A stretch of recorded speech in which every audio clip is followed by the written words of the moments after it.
Il était une fois, dans une vallée ceinte par 4 collines aux silhouettes douces comme des dos de géants endormis, une étrange symphonie de destin. Ici, la vie ne suivait pas le rythme du vent, mais s'écrivait selon la grammaire secrète de l'existence. Perché sur un piton rocheux, avec ses maisons serrées comme des livres sur une étagère, mon ne-pas vivait sous le joug du ne-pas. On y marchait en apnée de peur de déranger le silence. Les volets restaient clos jusqu'à midi, de crainte de réveiller le soleil trop tôt.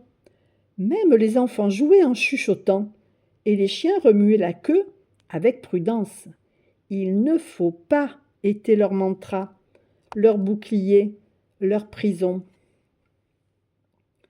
En contrebas, dans la cuvette fertile où la terre suintait l'abondance, Valondois bourdonnait comme une ruche en colère. Ses habitants couraient, une liste à la main, les yeux rivés sur l'horloge du clocher. Il faut labourer avant l'aube. Il doit y avoir 12 fleurs par pot. On se doit d'être sérieux, même pour rire. Les rires étaient d'ailleurs rares. Ils n'étaient pas vraiment au programme.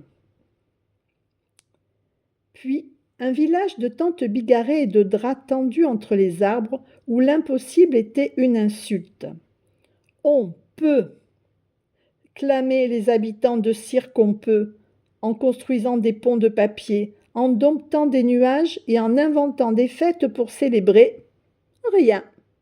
Leur optimisme était une flamme qui dansait même sous la pluie. Et puis, il y avait, si t'on veut, la cité des volontés. Là, le calme était si dense qu'on aurait pu le couper au couteau. Les habitants de si t'on veut avançaient d'un pas lourd de détermination, le regard fixé sur l'horizon, comme s'il s'agissait d'une cible. Quand l'un d'eux posait la main sur un chêne, c'était pour en faire une table avant le coucher du soleil. « Je veux » était leur loi, et la terre tremblait sous leurs pas. Ce printemps-là, les neiges fondirent avec une fureur inouïe.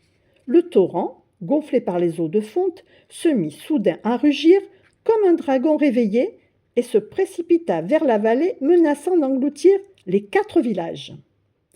À Mont-ne-pas, les anciens se réunirent dans la grande salle aux murs épais.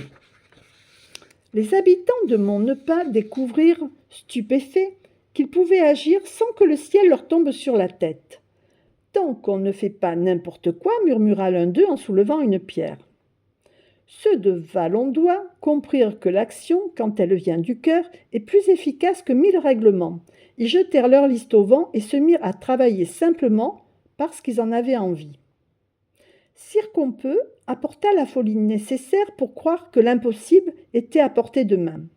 Si t'on veut, apporta la rigueur nécessaire pour transformer ce rêve en réalité. Et le torrent fut détourné. Le soir même, à la frontière des 4 villages, une fête spontanée éclata. Les habitants de Mont-ne-pas s'autorisèrent, pour une fois, à ne pas se coucher à la nuit tombée. À si-t'on-veut, on voulut danser. À Valondois, on se sentit redevable, et pour la première fois, ce sentiment était léger. À Circonpeux, on fit la fête jusqu'à l'aube, et pour la première fois, les 4 villages ne formèrent plus qu'un seul cœur battant.